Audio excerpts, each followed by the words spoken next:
Hello guys, so in today's video tunaendelea na story ya Jeff Mwathi. So as you all know, Jeff Mwathi aliweza kukufa kwa apartment ya DJ Fatso at Redwood.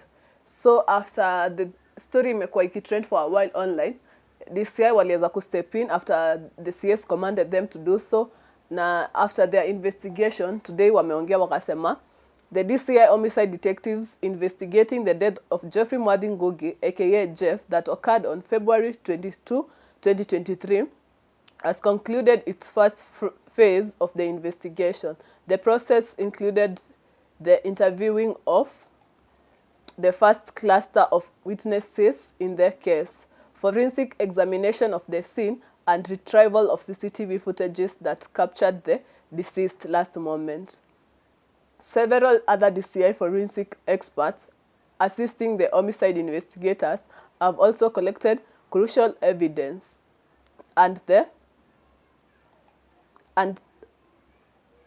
same are being analyzed. We are now processing to the second phase of the investigation, where several persons of interest will be interrogated and appropriate recommendations made to the ODPP. We are in the meantime requesting the public to be patient as we endeavor to establish the circumstances surrounding Jeff's ultimate death. Yeah, even though DCI wameweza kuongea, and pia kwa mtandao people bado, those people who are still following on the case, kumeweza kuemerge some screenshots kuhusu venye DCI wameweza kufind so far. So this is what imeandikwa kwa hiyo screenshot. There was a commotion in the bedroom where Jeff was locked with 3 men. So hii inaelezea venye kuliweza kuhappen the night of the dismiss of Jeff Mwathi. So there was a commotion in the bedroom where Jeff was locked with the 3 men, as reported by Mutanu and the third girl. So like this year wameweza kufuatilia na wakapata those girls na wakaweza kuuliza some questions. Did Jeff fight back? Yes. However, it is unclear to what extent they fought back and the injuries he sustained before he was subdued and immobilized for the fall. DCI Kasarani, assistant detective, should have physically examined the suspects for injuries, lacerations on his face, hands, knuckles, and more. It is clear from the murder weapon that Jeff must have struggled.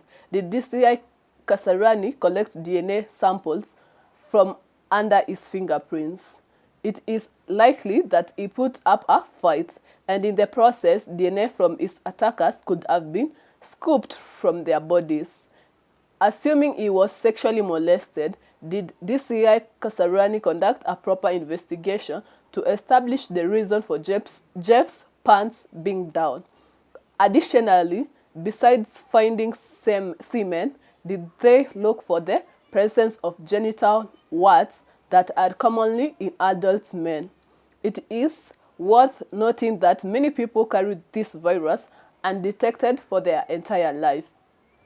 Genital warts or genital rise can be transferred during rape and sodomy. Did DCI Kasarani examine the bathrooms in the building for the presence of this rise on bathing towels or else to establish this? Finding this rise on the victim and suspect would have been damning evidence. Furthermore, the sink basins and their taps should have been examined. If Jeff was heavily injured and hemorrhaging in the house, the suspect would have had to clean up before refusing to open the door for the management. These traps can store blood residue for weeks. Did Kasarani investigators investigate these traps? No. Why? Why not? Perhaps a cover-up. In my opinion, the DJ came back to the house after they notified him that the situation was under control. The triangulation of phones could prove this. According to the autopsy report, Jeff was alive when he hit the ground. He could have been half dead, which means his heart was beating, but he was unconscious. Did DCI Kasarani take fingerprints from the window? Did they notice the window's grill were interfered with? What was their conclusion? Did Jeff manage to squeeze himself out of the window? Fix it before jumping to his death. Finally, we turn to phone records. Regardless, justice for Jeff must be served. Yeah, that is what has emerged from online.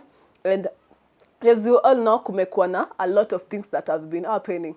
Tuliona after, like the old story ili happen in a very short time, that kuna hizo time frames za what really happened at this time and at this time according to the CCTV footage that were retrieved from the building. So I think everybody is questioning the DCI at Kasarani for not doing their proper homework. If this was happening, okay, tuliweza kuona at some point after the body of Jeff was found under kwa ground akiwa amepass, tuliweza kuona the management ili make an effort of going knocking at each door kuuliza like if they know the person was been found kwa ground. And as we all know from the previous stories is that all the apartments kila mtu alifungua mlango apart from hiyo Jeff Mwathi. So the question is, hiyo time walikuwa hawakufungua mlango, some people are concluding that walikuwa melala. Is it that they were cleaning up the mess? As the statement has said, wanaweza kuwa wanafanya hiyo cleaning though at least hiyo time, by the time DJ Fatso comes back after could drop wale madem, like everything is going under control. Like there are a lot of questions that may come up after this, and we hope justice for Jeff will prevail and everything will be okay. That's it for today. Don't forget to like, comment and subscribe to my channel for more videos.